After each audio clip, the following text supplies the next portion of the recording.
Do you like cartoons? I like cartoons. Are you an idiot? I don't know. Are you a child? Yes. Then you're an idiot. Okay. And because you're an idiot, you need a special kind of show. Really? We've stripped out all the moral tension, character development, and drama because you can't understand them. I like explosions. Explosions are dangerous for developing minds. That's why we've replaced them with PSAs. Really? My parents say you get those from girls. Public service announcements. We've streamlined cartoons so they can be enjoyed by the audience they were always meant for. Idiots. And children. Who are idiots.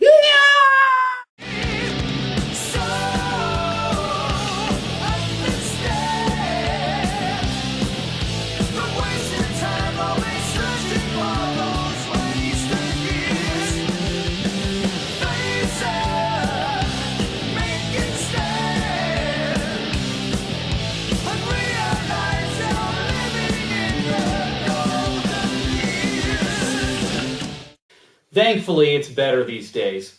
But it used to be that if people heard the word cartoon, they'd think childish. I mean, never mind that the Flintstones was a primetime television show, or that the Looney Tunes were clearly made for adults, or, bare-breasted centaurs in a Disney movie. Nah, that shit's for kids. And because it's for kids, it needs to be sanitized for kids, toned down, made wholesome. Even Japan, with its crazy ideas of serious cartoons, couldn't faze us. No, we just edit their anime, or butcher it outright. And you don't even want to imagine what happened when we tried to imitate it. Well, you don't have to, because today's little adventure features just such a show. It's a charming little story about the dangers of prejudice and war and violence, obviously an attempt to take Gundam and turn it into some kind of PSA. How to illustrate this?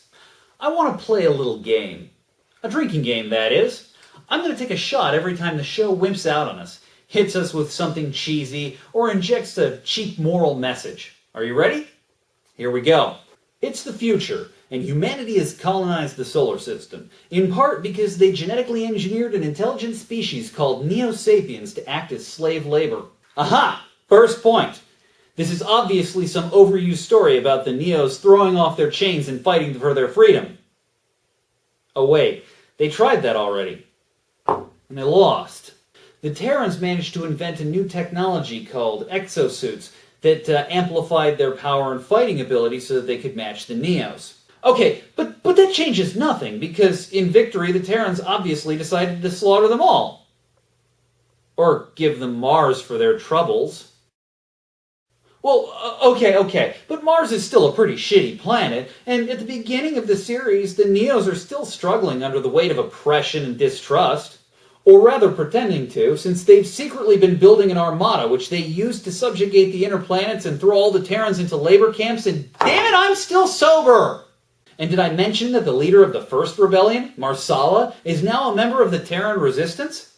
Or that the current leader of the Neo-Sapiens, Phaeton, was a traitor to the cause in the First War?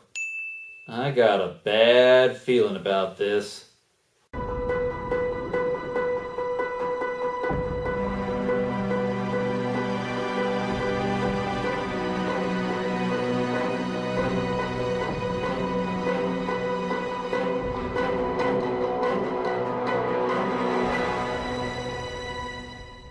Exosquad follows the story of a Terran military in exile and a beleaguered group of freedom fighters as they struggle for survival and the freedom of their planets. Along the way, they must find resources, ally themselves with old enemies, and above all, keep hope alive until they can finally free the Earth. That's where I keep all my stuff. This is a cartoon like none I've ever seen. Oh sure, shows about fights for freedom, giant space battles, and robots are 3 for $1. But in most of these things, the story is just an excuse to get the awesome on the screen. Exosquad, though, is the story of a real war with real and complicated reasons behind it. It's a thing of uneasy alliances, troubling questions, and no easy answers. It is true. Humanity's treatment of my kind has been inhumane. But Phaeton's way is worse. It is genocide. Oh, come on. This is just gushing now. It can't be all that nuanced. Just take a look at the character list. Kick-ass leader, token female, almost leader, brute, token non-blonde female, ace, rebel, and comic relief. Haha. Part true, false, false, false, false, false, false, and false. It's actually more like stoic leader, second in command, comm expert, token neo and confidant, squad engineer, rookie, squad sergeant, ace, freedom fighter, weary veteran admiral, and many, many more. And that's not even getting into the depth of each character, such as the braggart who actually can back it up, who has no real sense of decorum, and eats whenever he is nervous, which, in a war, is most of the time. Or the infantry commander, who drills his troops hard to keep as many of them alive as possible when they are fed into the thresher. Stop it! Or the captain with little tactical sense, whose incompetence and arrogance managed to almost cripple the Terran fleet early on, and yet even in a death brought about by his own failings, manages to salvage his honor and duty. Tell him Matthew Marcus knew how to die. You said this was a bad anime knockoff. I said this was inspired by anime. You're the one who assumed that meant it sucked. And stop arguing with yourself. You don't do that. It's not a thing. In fact, though Exosquad was inspired by anime, it was more closely related to World War II. Will Mignot, the executive producer, fancied Exosquad as the spiritual sibling of Gundam, but only in the sense that both shows focused on realism in plot and character. Beyond the use of mechs and war, the only real similarity you can point out is that both series were based on World War II. But Gundam, if it was based on any aspect of the war, was based on the Pacific theater, whereas Exosquad is firmly rooted in the European one. Which is not to say that Exosquad was a simple cut and paste of the war. It took full advantage of its sci-fi nature to add new dimensions to the conflict. A war of genetic superiority becomes a very different thing, after all, when full genetic manipulation exists. And the Neo's penchant for modifying themselves and their crippling genetic diseases both add new elements to that plot. Likewise, the theme of human rights and fair treatment is a very big one, because despite origin, appearance, and bad taxonomy, the Neo-Sapiens are in fact human. That's why such time and effort is put into calling the other side Terrans. But in stark contrast, there is a strong theme of transhumanism. Phaeton's penchant for killing and cloning his generals, and the increasingly inhuman strains of Neos are the strongest examples. And so the Neo-Sapiens, the enemy, are themselves divided. There are those who are tired of being second-class citizens, and those who don't even want to be first. There are the revenge seekers, the justice seekers, and the ones just in over their heads. The mad, the power mad, the loyal, and the loyal traitors.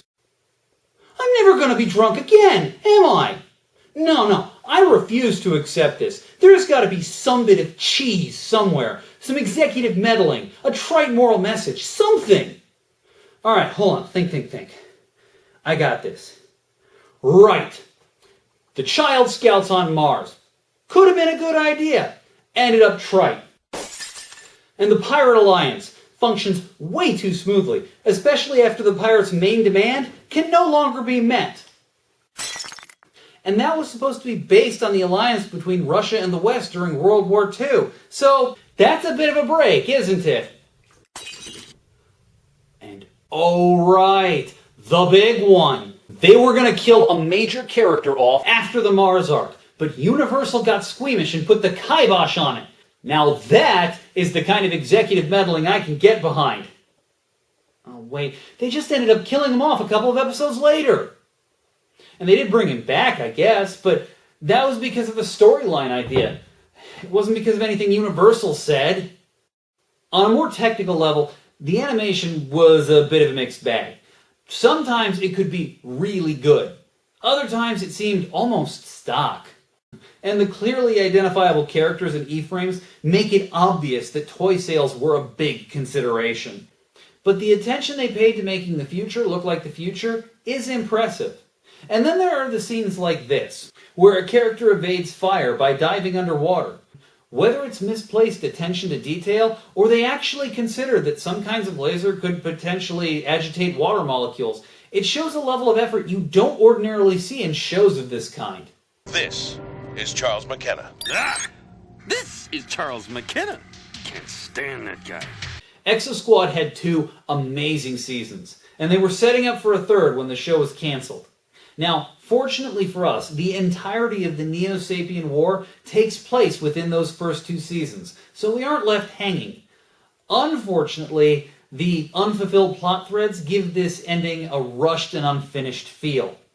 The intention was to focus on a new war that would pit an uneasy alliance of Terrans and Neos against an invasion of insectoids. There were even plans for a spin-off series that would run separately but dovetail back into the main show right at the end. It never happened. At first, I thought it was a hit job, like the one Nickelodeon pulled on Invader Zim. A time slot normally reserved for vegetable choppers and psychic hotlines will make you suspicious after all. But no, the truth is much darker and involves a horrifying conspiracy at the heart of 90s television. It's hard to track down the true depths of this plot, but we do know some of the major players, and they are Oprah Winfrey and the Animaniacs.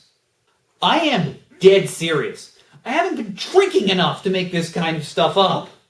See, Oprah was huge. Her show was, although that would have been a good place for a weight joke. But all of a sudden, everyone wanted to air shows just like hers. So the weekday afternoon time slot, previously a haven for kids just home from school, was now the stomping ground of anyone who even remotely looked like her. Meanwhile, production companies like Warner Brothers and UPN were following in Fox's footsteps and buying up local channels to create their own networks. Which was fine. They didn't have any problems showing cartoons, as long as they were in-house. Exosquad wasn't. With fewer time slots, and those that were available filled by nepotism, there was no place for even a popular show. And even the greatest show can't get the ratings if it never airs. So that was how Exosquad fell. Cold and alone. At 4:30 a.m. But even though this show suffered such an ignominious end, I would strongly recommend that you check it out. Exosquad quite literally shaped the way I think of cartoons. It showed me just what the genre was capable of, and it is one of the main reasons I still watch them to this day. This is one of the great unknown classics of animation, and you owe it to yourself to find out why. And hey, who knows? The show's creators have said they would love to revisit the universe, so if the stars align just right and we get lucky, we may just see it again. And remember, Exosquad may have fallen, but even tragedy can give rise to glory. And the idea that a more adult show could thrive lived on in the most unlikely of places. But that will have to wait, because next time we will be discussing one of the most famous cartoons of all times, cousins, nephews, former roommate. I'm Ramnessus, and this has been a Wasted Years cartoon review. Now, if you'll excuse me, I gotta start putting a dent in this counter here. See you next time. Wind, water, go credit!